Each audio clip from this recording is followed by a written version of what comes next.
Municipality കൗൺസിലർമാരും standing committee അധ്യക്ഷന്മാരും കൂടി ചേർന്നുകൊണ്ട്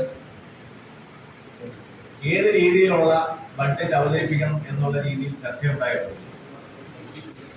ആരോഗ്യ, വിദ്യാഭ്യാസ, യുവജന മേഖലയ്ക്ക് പ്രാധാന്യം നൽകിക്കൊണ്ട് ബഡ്ജറ്റ് അവതരിപ്പിക്കണം എന്നുള്ള രീതിയിലാണ് ചർച്ചകൾ. അപ്പോൾ അതിൻ്റെ അടിസ്ഥാനത്തിൽ നമ്മുടെ ആരോഗ്യ, വിദ്യാഭ്യാസ, യുവജന മേഖലയ്ക്ക് പ്രാധാന്യം നൽകിക്കൊണ്ട് ഒരു ബഡ്ജറ്റാണ് ഇന്ന് ബഹുമാനപ്പെട്ട വൈസ് ചെയർപേഴ്സൺ ശ്രീമതി സുബി പ്രദീപ് ഇവിടെ അവതരിപ്പിക്കുന്നത്. ബഡ്ജറ്റിന്റെ പൂർണ്ണ രൂപത്തിലേക്ക് കടക്കുന്നില്ല. 2015 രൂപീകൃതമായ നമ്മുടെ നഗരത്തിന്റെ ഭാവിക്കും വികസനത്തിനും ശക്തമായ ഒരു അടിത്തറ ഇടുവാൻ നാളിതുവരെ നഗരത്തെ നയിച്ച ഭരണാധികാരികൾക്ക് കഴിഞ്ഞിട്ടുണ്ട്. ആ അടിത്തറ നഗരത്തിന്റെ വളർച്ചയ്ക്കും വികസനത്തിനും എന്നും ഒരു ചാലക ശക്തിയായി വർത്തിക്കുന്നു. ഒരുപാട് സ്വപ്നങ്ങളും പ്രതീക്ഷകളുമായാണ് നമുക്ക് ഈ നഗരത്തിന്റെ വികസനവുമായി ബന്ധപ്പെട്ടിട്ടുള്ളത്. ആ സ്വപ്നങ്ങളെ, പ്രതീക്ഷകളെ യാഥാർത്ഥ്യമാക്കുവാനുള്ള പദ്ധതികളാണ് വൈസ് ചെയർപേഴ്സൺ എന്നിവിടെ അവതരിപ്പിക്കുന്ന ബഡ്ജറ്റിൽ പ്രാധാന്യം നൽകുന്നത്.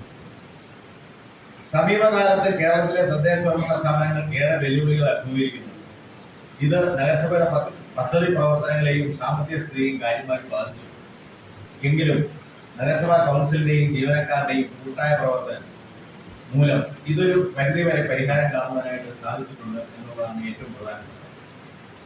ഇവിടെ കൗൺസിലർമാരും ഉദ്യോഗസ്ഥരും ഒരു മെയ്യായിട്ട് ഒരു കൈയോട് കൈ ചേർന്നുകൊണ്ടുള്ള പ്രവർത്തനം നഗരസഭയുടെ സാമ്പത്തിക ഉന്നമനത്തിന് ഏറ്റവും കൂടുതൽ നിതാന്തമായി പ്രവർത്തിച്ചിട്ടുണ്ട് എന്നുള്ളതിന്റെ ഏറ്റവും പ്രധാന ഉദാഹരണമാണ് ബഹുമാനപ്പെട്ട 3ാം വാർഡ് കൗൺസിലറും ക്ഷേമകാര്യ സ്റ്റാൻഡിംഗ് കമ്മിറ്റി ചെയർപേഴ്സണുമായ ശ്രീമതി മിനി സാറാമ്മയുടെ തന്റെ വാർഡിലെ 3ാം വാർഡിലെ 100% കർഷകരെ പ്രോത്സാഹിപ്പിക്കുന്നതിനായി പാലിന് സബ്സിഡി, മുട്ടക്കോടി വിതരണം തുടങ്ങിയ പദ്ധതി ഉൾപ്പെടെ ആകെ 2,01,05,000 രൂപയുടെ പദ്ധതികൾക്ക് ഉത്പാദന മേഖലയിൽ വകയിരുത്തിയിരിക്കുന്നു.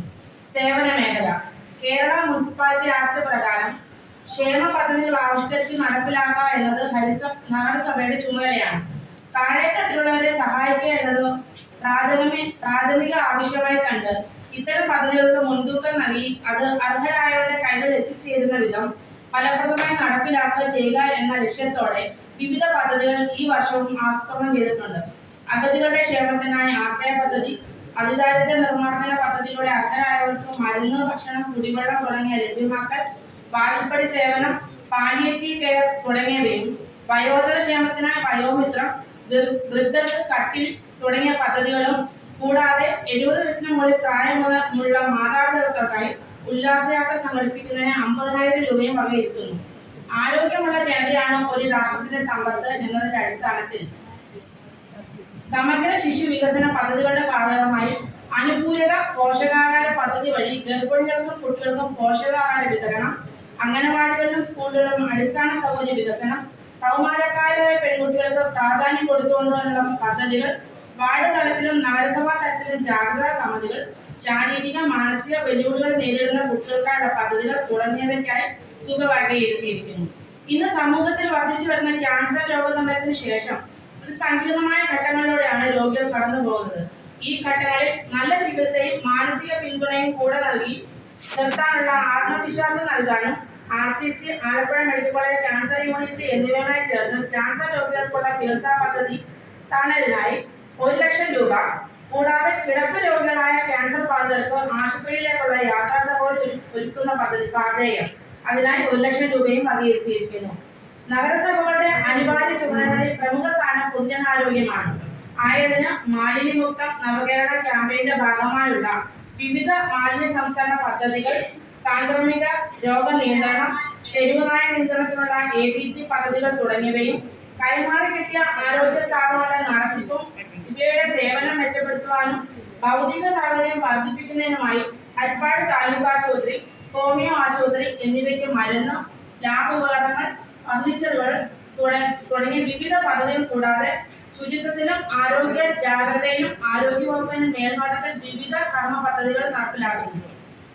നവകേരള കർമ്മ പദ്ധതിയുടെ ഭാഗമായി പൊതുവിദ്യാഭ്യാസ സംരക്ഷണ യജ്ഞം, വിജയകരമായി മുന്നേറുന്ന ഈ ഘട്ടത്തിൽ വിദ്യാലയങ്ങളുടെ ഭൗതിക സൗകര്യങ്ങൾ വർദ്ധിപ്പിക്കുന്നതിനും വിദ്യാഭ്യാസ ഗുണനിലവാരം മെച്ചപ്പെടുത്തുന്നതിനുമുള്ള പദ്ധതികൾ കൂടാതെ കുട്ടികളുടെ ആരോഗ്യ സംരക്ഷണത്തിനും കൗൺസിലിംഗിനുമായി ഡോക്ടർ അറ്റ് സ്കൂൾ പദ്ധതിക്കായി 50,000 രൂപയും നഗരത്തിലെ എല്ലാ സർക്കാർ സ്കൂളുകളിലും കാലോചിതമായ കുട്ടികളിൽ യുക്തിചിന്തയും പ്രോഗ്രാമിംഗിന് അഭിരുചിയും വളർത്തുന്നതിനായി AI സാങ്കേതിക വിദ്യ ഉൾപ്പെടുത്തി IT വിദ്യാഭ്യാസ പദ്ധതിക്കായി 50,000 രൂപയും കുട്ടികളിൽ ശാസ്ത്രാഭിരുചി വളർത്തുവാനും നൂതന ശാസ്ത്ര സാങ്കേതിക വിദ്യ പരിചയപ്പെടുത്തുന്നതിനുമായി സ്പേസ് അക്കാദമിയുമായി ചേർന്ന് തുമ്പ VSSC, ദൂരദർശൻ കേന്ദ്രം, ആകാശവാണി എന്നിവിടങ്ങളിലേക്ക് പഠനയാത്രകൾ സംഘടിപ്പിക്കുന്നതിനായി 1,00,000 രൂപയും NCC, NSS, SPC എന്നിവയ്ക്ക് 50,000 രൂപയും പഠന നിലവാരം വർദ്ധിപ്പിക്കുന്നതിന് പ്രീ എക്സാമിനേഷൻ സെന്ററുകളുടെ പ്രവർത്തനത്തിനായി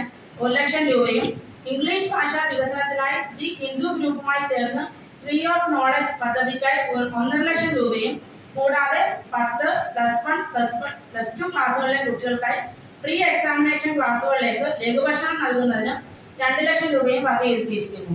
സാക്ഷരതാ പരിപാടികൾ, ലൈബ്രറിയുടെ പ്രവർത്തനങ്ങൾ, യുവജനക്ഷേമ പരിപാടികൾ ഇവയ്ക്കായി തുക നീക്കിവച്ചിരിക്കുന്നു. ഗ്രാന്റുകളും ഉൾപ്പെടുത്തിയാണ് ഈ പദ്ധതികൾ ബഡ്ജറ്റിൽ ഉൾപ്പെടുത്തിയിട്ടുള്ളത്.